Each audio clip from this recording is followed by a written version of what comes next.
সহজভাবে আজকে আমি ভ্যানিলা স্পঞ্জি কেক বানিয়ে দেখাবো। তো আমি আজকে এই কেকটা আটা দিয়ে বানাবো। তো আমি এখানে 2টা ডিম নিয়ে নিয়েছি একটা পাত্রে। এখন এখানে 1 কাপ চিনি দিয়ে দিলাম। তো চিনিটা দিয়ে ডিমের সাথে খুব ভালোভাবে ফাটিয়ে নিচ্ছি।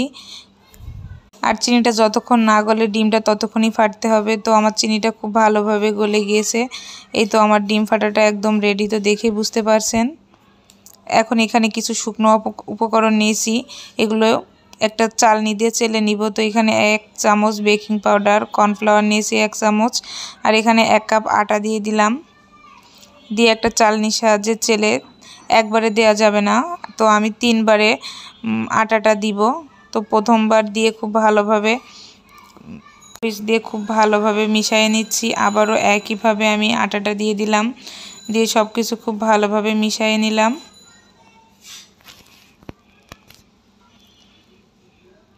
তো আমার আটাটা খুব ভালোভাবে ডিমের সাথে মেশানো হয়ে গিয়েছে। আর যে আটাটুকু অবশিষ্ট ছিল সেটুকু দিয়ে দিলাম, দিয়ে সব কিছু আবারও খুব ভালোভাবে মিশিয়ে নিচ্ছি।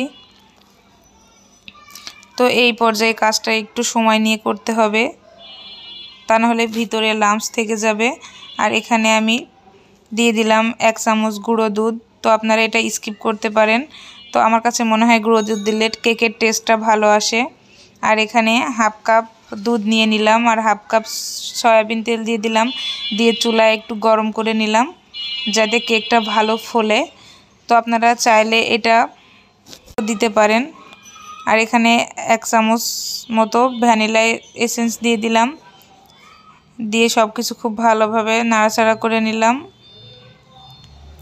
তো আমি যে দুধটা গরম করে রেখেছি এখন অল্প অল্প করে ডোতে দিয়ে দিব। তো দিয়ে একটা হ্যান্ডউইচ দিয়ে খুব ভালোভাবে মিশিয়ে নিচ্ছি।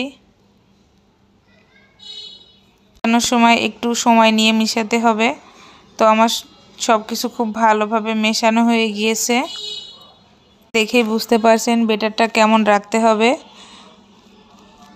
তো আমার সব কিছু খুব ভালোভাবে মেশানো হয়ে গেছে। এখন এখানে আমি একটা অ্যালুমিনিয়ামের বক্স নিয়ে নিলাম, নিয়ে এখানে একটা পেপার দিয়ে তার উপর একটু তেল দিয়ে দিলাম, দিয়ে কেকের মিশ্রণটা, আটার মিশ্রণটা দিয়ে দিলাম, দিয়ে আমি বাটিটা একটু সেট করে নিচ্ছি।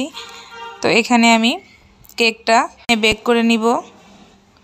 তো আমি 10 মিনিট ফ্রি হিট করে রেখেছি। এখন কেকের মোল্ডটা দিয়ে দিলাম, দিয়ে 25 মিনিট অপেক্ষা করব। তো আমার কেকটা হয়ে গিয়েছে। 25 মিনিট পর আমি কেকটা নামিয়ে নিয়েছি। এখন একটা প্লেটে নিয়ে নিব। তো একটা ছুরির সাহায্যে তুলে নিচ্ছি। আর নিচের থেকে যে পেপারটা দিয়ে রেখেছিলাম এখন পেপারটা উঠিয়ে নিচ্ছি। এখন একটা প্লেটে দিয়ে দিলাম। তো আমি একটু দেখাই কতটা স্পঞ্জি হয়েছে। তো আপনারা দেখেই বুঝতে পারছেন আমার কেকটা কতটা পারফেক্টভাবে ফুলেছে এবং কতটা স্পঞ্জি হয়েছে। তো আপনাদেরকে একটু কেটে দেখাই।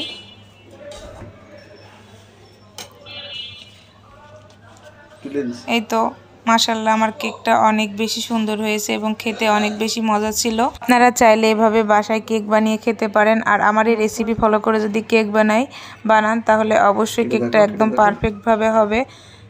তো আমার এই রেসিপিটা যদি ভালো লেগে থাকে অবশ্যই লাইক কমেন্ট করবেন আর সাবস্ক্রাইব করে পাশে থাকবেন। ধন্যবাদ সবাইকে।